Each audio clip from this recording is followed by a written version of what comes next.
नमस्कार, स्वागत है आप सभी का ईटी नाउ स्वदेश पर। मैं हूं विश्व मोहन और आप देख रहे हैं मार्केट पर हमारी खास पेशकश कल की तैयारी। जो दर्शक हमारे साथ अभी जुड़े हैं उनकी जानकारी के लिए बता दूं कि इस शो में हम देते हैं आज के बाजार की पूरी जानकारी, साथ ही करवाते हैं कल के बाजार की तैयारी। मार्केट के दिग्गज एक्सपर्ट होते हैं हमारे साथ जुड़ते हैं दर्शक भी, जिन्हें एक्सपर्ट देते हैं भरोसेमंद सलाह। हमारे साथ आज कल की तैयारी में मौजूद हैं कुणाल परार, वाइस प्रेसिडेंट और टेक्निकल रिसर्च के वाइस प्रेसिडेंट है चॉइस इक्विटी ब्रोकिंग के। कुणाल, बहुत बहुत शुक्रिया आपका, आपने वक्त निकाला हमारे दर्शकों के लिए। सबसे पहला सवाल आपसे बाजार को लेकर ही होगा। वीकली एक्सपायरी के दिन निफ्टी की गिरावट तो काफी ज्यादा थी, 25,860 के आसपास की क्लोजिंग हुई है। अगले हफ्ते के अगर कॉन्ट्रैक्ट में अगर किसी को ट्रेड लेना हो निफ्टी में तो क्या सलाह देंगे, किस तरह की रणनीति बनानी चाहिए? इंडेक्स पर आपका नजरिया? कल इंडेक्स के नजरिए की बात करें तो व्यू फिलहाल थोड़ा सा नेगेटिव साइड का ही है। आप देखिए, लगातार निफ्टी ऊपरी लेवल पे सस्टेन होने में नाकाम रही है और आज के दिन में देखने जाए तो 25,950 के नीचे का क्लोजिंग भी हमें निफ्टी ने दिखा दिया है। सो व्यू है यहाँ पे ये नेगेटिव साइड का ही है। आप देखिए, जिस हिसाब से क्लोजिंग है, लाइकली चांसेस आने वाले दिनों में निफ्टी हमें 25,700 तक के भी लेवल दिखा सकती है। और इस बार अगर 25,700 ब्रेक होता है तो फिर वन वे डायरेक्शन में आपको निफ्टी 25,400 तक के भी लेवल दिखाने के लिए रेडी हो जाएगी। सो जो व्यू है फिलहाल नेगेटिव साइड का ही बन रहा है। लोअर लेवल पे 25,700 के नीचे 25,400 तक के लेवल आपको निफ्टी आने वाले दिनों में दिखा सकती है। एंड ऊपरी लेवल पे अगेन रेजिस्टेंस वही आ गया है 26,050 का। अगर इसके ऊपर सस्टेन होता है तो फिर एक मीनिंगफुल मोमेंटम हमें ऊपरी लेवल पे देखने को मिल सकती है। चलिए, तो ये रहा है निफ्टी को लेकर। बैंक निफ्टी को क्या, क्योंकि सर बैंक्स आज काफी कमजोर थे और खास करके जो दबाव था प्राइवेट बैंक और एक्सिस बैंक की जो मैनेजमेंट कमेंट्री थी वो बाजार को बिल्कुल पसंद नहीं आई और वो काफी ज्यादा टूट गया। ये पूरे बैंक पर सबसे ज्यादा दबाव यही इसी ने बनाया। तो बैंकिंग सेक्टर को लेकर और बैंक निफ्टी में अगर कोई ट्रेड करना चाहते हैं उनके लिए क्या राय दे रहे हैं आप? पहले बैंक निफ्टी की बात करें तो बैंक निफ्टी में फिलहाल जो व्यू है वो टोटली साइडवेज ही है। आप देखिए, पिछले कुछ दिनों से बैंक निफ्टी लोअर लेवल पे 58,500 का सपोर्ट ले रही है और ऊपरी लेवल पे देखने जाए तो जो रेजिस्टेंस आ रहा है वो 59,500, यानी 58,500 से लेके 59,500 इसी रेंज में बैंक निफ्टी की जो मोमेंटम है वो हमें देखने को मिल रही है। आइदर साइड जब ब्रेकआउट मिलेगा तब पर्टिकुलर डायरेक्शन हमें बैंक निफ्टी में देखने को मिल सकती है। सो फिलहाल जो ओवरऑल व्यू है वो फिलहाल साइडवेज का ही है। आइदर साइड पर ब्रेकआउट आने दीजिए, उसके बाद हमें एक क्लियर डायरेक्शन यहाँ पे देखने को मिल सकती है। तो चलिए, ये राय बाजार पर एक ब्रॉडर आउटलुक तो आपने समझ लिया है, लेकिन अगर आपके पास कोई सवाल हो तो आप हमें भेजते रहिए। हम कोशिश करेंगे आपके ज़्यादातर सवालों को शामिल करें इस शो में। कुणाल हमारे साथ मौजूद रहेंगे जो आपके सवालों को के जवाब भी देंगे। प्रतिनिधि वर्मा है सासाराम से, इनका सवाल है अरविंदो फार्मा पर 50 शेयर इन्होंने लिया है, एवरेज भाव है 1,050 रुपए का, क्या करना चाहिए? कुणाल बताइए क्या करना चाहिए इनको? पहले ऑरोबिंदो फार्मा की बात करें, 1,050 के अराउंड उनकी खरीदारी है, 50 स्टॉक उनके पास है। व्यू डेफिनेटली यहाँ पे ऑरो फार्मा को लेके जो है वो पॉजिटिव साइड का ही है। जिस हिसाब से स्टॉक में मोमेंटम हमें देखने को मिल रही है, इसको होल्ड करके चलने की सलाह है।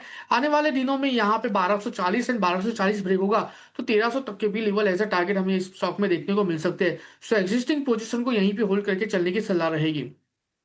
अगर आपके पास जो भी मौजूदा पोजीशन है उसे होल्ड करें, आने वाले समय में 1,300 रुपए तक भी ये काउंटर जा सकता है।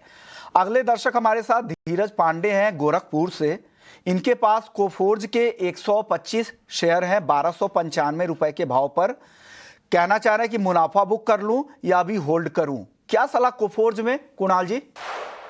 पहले कोफोर्ज की बात करें तो फिलहाल जो मोमेंटम कोफोर्ज में है वो पॉजिटिव साइड का ही है। कोफोर्ज उनकी जो खरीदारी है वो अच्छे खासे लेवल की है। मैं कहूंगा कि अच्छे खासे लेवल पे आपने कोफोर्ज बाय करके रखा है और उसको आप फिलहाल होल्ड करके ही चलिए, क्योंकि एवरेज काफी लो लेवल पे है तो इसका डेफिनेटली एक बेनिफिट आपको मिलना चाहिए और आपको लेना भी चाहिए। होल्ड करके चलिए पोजीशन।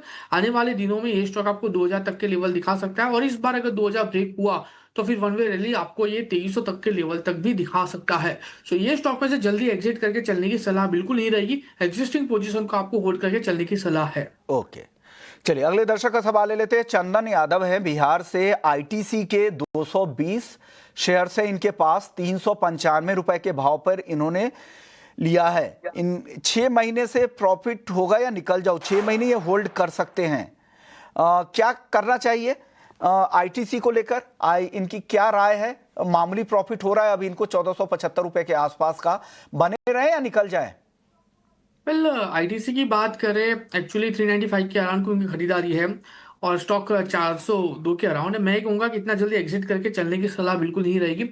होल्ड करके चले, आने वाले दिनों में 425 जैसे ब्रेक हुआ 435 तक के लेवल हमें स्टॉक में आते हुए देखने को मिल सकते हैं। एग्जिस्टिंग पोजीशन को ही होल्ड करके चलिए और मैं यहाँ तक कहूंगा अगर आपको ऐड करना है नई पोजीशन तो कोई दूसरे स्टॉक में ऐड करने से अच्छा है आप आईटीसी में ही ऐड कीजिए, क्योंकि आईटीसी एक काफी अच्छे बॉटम के साथ ट्रेड कर रहा है और यहाँ से एक अच्छा खासा बाउंस बैक एक्सपेक्टेड है ये पर्टिकुलर स्टॉक में।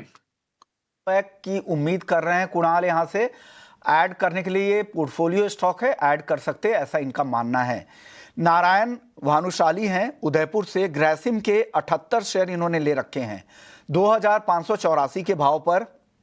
जानना चाह रहे कि क्या करें, सेल करें, होल्ड करें, क्या राय है ग्रासिम पे सर? वेल ग्रासिम की बात करें तो फिलहाल जो व्यू बन रहा है ग्रासिम को लेके 2799 2800 के अराउंड खरीद स्टॉक चल रहा है और 2580 के अराउंड उनकी खरीदारी है। मैं कहूंगा कि एग्जिस्टिंग पोजीशन जो है उसको होल्ड करके चलने की ही सलाह रहेगी। आने वाले दिनों में ये स्टॉक 2870 और 2870 ब्रेक हुआ तो 3000 तक के भी लेवल ये स्टॉक हमें दिखा सकता है। सो ओवरऑल जो व्यू है डेफिनेटली यहाँ पे होल्ड करके चलने का ही है। एग्जिस्टिंग पोजीशन को होल्ड करके चले वही बेहतर रहेगा। ओके, तो एग्जिस्टिंग पोजीशन को होल्ड करके जाए, 3000 के लेवल भी आने वाले समय में दिख सकता है। ग्रासिम इंडस्ट्रीज को लेकर ये राय हैं। सीताराम चौहान है सांगली से, कोलगेट का मैंने बहुत पहले स्टॉक खरीदा था, भाव है 3000 के आसपास का और 65 स्टॉक्स इनके पास हैं, क्या करें? कब तक कवर होगा? इनको नुकसान हो रहा है, क्या करना चाहिए? इनको काफी नुकसान हो रहा है, करीब करीब 55,000 रुपए के आसपास का इनका नुकसान है। बने रहने में समझदारी है और कब तक ये कवर हो पाएगा ये नुकसान? 3000 के अराउंड की उनकी खरीदारी है और जो लॉस है अच्छा खासा लॉस उनको हो रहा है, 50,000 के ऊपर का लॉस हो रहा है। मैं कहूंगा कि एक्सिस्टिंग पोजीशन पे होल्ड कीजिए, क्योंकि कॉलगेट एक अच्छा खासा स्टॉक है और आने वाले दिनों में अच्छे खासे मोमेंटम कॉलगेट में हमें देखने को मिल सकती है। No doubt timing time wise correction में है, लेकिन वेट करके चलने की सलाह रहेगी। फंडामेंटल काफी अच्छे ये स्टॉक के। सो फिलहाल यहाँ पे जो स्ट्रेटेजी हमें अपनानी है वो ये है कि कोई दूसरा स्टॉक लेने से अच्छा है आप कोलपाल में ही पोजीशन यहाँ पे प्रेजेंट लेवल से बनाए। आने वाले दिनों में ये स्टॉक 2480 से लेके 2700 तक के लेवल आपको दिखा सकता है और वहां पे जो है लोअर एवरेज के बेस पे आपको अच्छा खासा प्रॉफिट होते हुए देखने को मिल सकता है। मैं यहाँ तक कहूंगा कि अगर यहाँ से कोई भी गिरावट आती भी है ये स्टॉक में, फंडामेंटली स्ट्रॉन्ग स्टॉक है, आती भी है तो आप यहाँ पे और पोजीशन ऐड करके जा सकते हो। इवेंचुअली आने वाले दिनों में ये स्टॉक एटलीस्ट आपको जो लेवल है 2700 तक के लेवल वो दिखा सकता है। अगले दर्शक हमारे साथ चंचल राठौर हैं, इंडियन बैंक के 1000 शेयर हैं इनके पास 836 रुपए के भाव पर। फ्यूचर का नजरिया जानना चाह रहे हैं कि क्या करना चाहिए इंडियन बैंक में। इंडियन बैंक को लेकर क्या राय है कुणाल जी? बैंक की बात करें, फिलहाल इंडियन बैंक में जो मोमेंटम हमें यहाँ पे देखने को मिल रहा है, जिस हिसाब से इंडियन बैंक ट्रेड कर रही है, थोड़ा सा यहाँ पे जो व्यू है वो डाइसी है। लग रहा है कि आने वाले दिनों में अगर स्टॉक 765 के नीचे अगर क्लोज देता है तो फिर आपको यहाँ पे जो करेक्शन है वो फर्दर एक्सटेंड होते हुए देखने को मिल सकता है और वहां पे 700 तक के भी लेवल ये स्टॉक दिखा सकता है। सो एग्जिस्टिंग पोजीशन को आप होल्ड करके ही चलिए। 765 का यहाँ पे आप एक एसएल मेंटेन करके चल सकते हो। रविंद्र कुमार हैं अगले दर्शक जिन्होंने सवाल भेजा है। एलआईसी के 300 शेयर्स लिए हुए हैं 887 रुपए के भाव पर। शॉर्ट टर्म का नजरिया क्या है इसका सर? एलआईसी को लेकर शॉर्ट टर्म में क्या लग रहा है? पहले एलआईसी की बात करें, फिलहाल जो स्टॉक में मोमेंटम है और जिस हिसाब से यहाँ पे स्टॉक ट्रेड कर रहा है, आने वाले दिनों में एक अच्छे खासे मोमेंटम का एक्सपेक्टेशन रख सकते हैं। लेकिन अगर शॉर्ट टर्म की बात करूँ तो यहाँ पे थोड़ा सा करेक्शन एक्सटेंड होते हुए देखने को मिल सकता है। अगर लोअर लेवल पे 840 का अगर ये स्टॉक लेवल ब्रेक होता है तो लोअर लेवल पे 820 800 तक के भी लेवल ये स्टॉक दिखा सकता है। तो 840 का आप यहाँ पे एक बार ऐसे मेंटेन करके चलिए। तो ये स्टॉप है वो जरूर मेंटेन कीजिएगा। वसीम अकरम है अगले दर्शक जिन्होंने सवाल भेजा है। आईआरएफसी पर 200 शेयर से इनके पास 115 पे लिया है, कितना रुकना फायदेमंद होगा, ये सवाल पूछ रहे हैं। वसीम जी के लिए क्या सलाह है सर? आईएफसी की बात करें 115 के अराउंड की उनकी खरीदारी है। मैं थोड़ा सा वेट वॉच करके चलने की सलाह दूंगा। और मैं यहाँ तक कहूंगा कि अगर ये स्टॉक 115 के ऊपर अगर सस्टेन होता है तो आप और नई पोजीशन यहाँ पे ऐड करके जा सकते हो, और उसके बाद ये स्टॉक 128 से लेके एटलीस्ट 140 तक के भी लेवल आपको दिखा सकता है। सो एक्सिस्टिंग पोजीशन को ही आपको होल्ड करके चलना है। 115 के ऊपर मैं वापस नई पोजीशन ऐड करके चलने की सलाह दे रहा हूँ 128 से लेके 140 के टारगेट के लिए। तो होल्ड करने की सलाह आईआरएफसी को लेकर। टाटा मोटर्स पैसेंजर व्हीकल को लेकर है, 10 शेयर से इनके पास 400 रुपए के भाव पर लॉन्ग टर्म के लिए लिया है। क्या करना चाहिए कमलेश जी को? लॉन्ग टर्म के लिए बढ़िया स्टॉक है क्या Tata Motors EV? Well definitely long term के लिए काफी बढ़िया स्टॉक है। आप देखिए जिस हिसाब से स्टॉक में मोमेंटम है, नो डाउट स्टॉक ने एक अच्छा खासा करेक्शन दिया हुआ है, एंड ये डिमर्ज होने के बाद देखने जाए तो लगातार स्टॉक डाउन ट्रेंड में ही है। लेकिन मैं कहूंगा कि फंडामेंटली काफी अच्छा स्टॉक है। No doubt time wise correction mode में चल रहा है और डाउन ट्रेंड में चल रहा है, लेकिन मैं कहूंगा कि ये जो डाउन ट्रेंड है उसको कैपिटलाइज करके चलने की सलाह रहेगी। अगर यहाँ से फर्दर कोई भी गिरावट आती है और स्टॉक नीचे 330 320 तक के भी लेवल दिखाता है तो आपको वहां पे एक बार पोजीशन ऐड करके चलने की सलाह रहेगी। 320 300 के अराउंड काफी अच्छा स्ट्रॉन्ग सपोर्ट भी है, और पहले भी ये लेवल का रेजिस्टेंस फेस किया था और वो ब्रेक होने के बाद स्टॉक ने 640 680 तक के लेवल दिखाए थे। सो व्यू डेफिनेटली पॉजिटिव साइड का है। प्रेजेंट लेवल से करेक्शन आता है 320 310, तो वहां पे भी आपको वहां पे पोजीशन ऐड करके चलना है। दिलीप विश्वकर्मा है, अपोलो माइक्रो सिस्टम के 80 शेयर्स लिए हुए हैं इन्होंने 119 रुपए के भाव पर। आगे कहां तक जाएगा ये शेयर, दिलीप जी पूछ रहे हैं। बताइए क्या राय है कुणाल जी? अपोलो माइक्रो सिस्टम की बात करें, फिलहाल स्टॉक एक करेक्ट मोड में है और आज स्टॉक 3% डाउन था।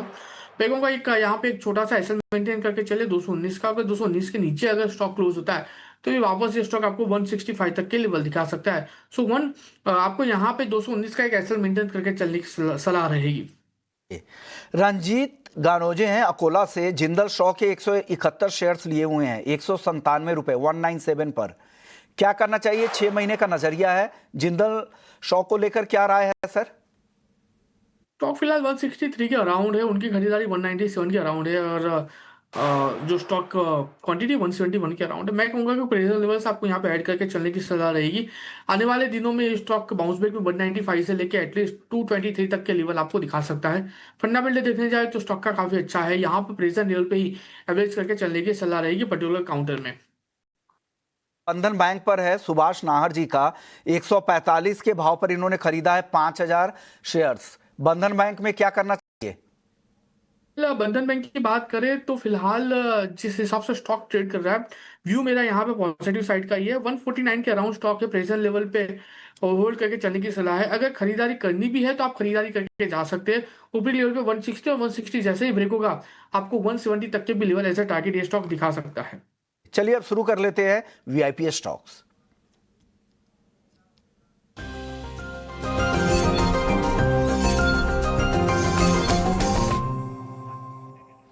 कुणाल जी बताइए आपकी तरफ से वैल्यू स्टॉक्स क्या है? वैल्यू पिक की बात करें तो एक बहुत ही बढ़िया स्टॉक है जहां पे एक अच्छे खासे मोमेंटम आने वाले दिनों में देखने को मिल सकती है, एंड स्टॉक ने ब्रेकआउट भी दिया हुआ है। आदित्य बिरला सन लाइफ एएमसी, इसके ऊपर फोकस करके चलने की सलाह है। आज के दिन में भी मार्केट गिरावट में था, लेकिन ये स्टॉक ने अच्छी खासी मोमेंटम दिखाई है। 769 के अराउंड ये स्टॉक के प्रेजेंट लेवल पे खरीदारी करके चलने की सलाह रहेगी। लोअर लेवल पे हम यहाँ पे जो एसएल मेंटेन करके चलेंगे वो 130 का रहेगा। एसएल थोड़ा लंबा है लेकिन टारगेट अच्छे खासा हमें देखने को मिल सकते हैं। टारगेट की बात करें तो सबसे पहला टारगेट 800 का है, और 800 जिस दिन ये स्टॉक क्रॉस करेगा एक 850 तक के भी लेवल हमें ये स्टॉक दिखा सकता है। तो सबसे पहला जो स्टॉक है एबीएसएल एएमसी है, जहां पे पोजीशन ऐड करके चलने की सलाह रहेगी। एंड दूसरा स्टॉक है जहां पे आने वाले दिनों में एक अच्छी खासी मोमेंटम हमें देखने को मिल सकती है, एसबीआई लाइफ। ओवरऑल देखने जाए तो जो मोमेंटम ये सारे के सारे लाइफ इंश्योरेंस काउंटर ने पकड़ के रखी है, उसमें एसबीआई लाइफ काफी अच्छे लेवल पे है। फिलहाल स्टॉक 2036 के अराउंड यहाँ पे ट्रेड कर रहा है। प्रेजेंट लेवल पे खरीदारी करके चलने की सलाह रही है।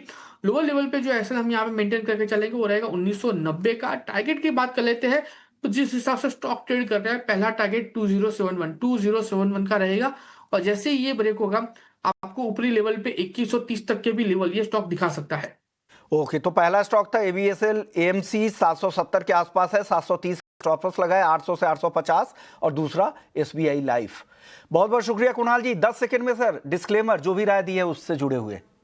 वेल जितने भी स्टॉक की बात की उसमें एबीएसएल एएमसी लिस्टिंग दिन से मेरे स्टॉक पोर्टफोलियो में लॉन्ग टर्म पर्पज से हमने होल्ड करके रखा है। बाकी कोई भी स्टॉक मेरे पोर्टफोलियो में नहीं है। क्लाइंट वाइज पोजीशन ये स्टॉक में हो सकती है।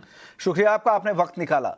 चलिए कल की तैयारी को यहीं समेटते हैं। ब्रेक के बाद जब लौटेंगे तो बाकी खबरें आपके लिए लेकर आएंगे। जल्द लौटते हैं।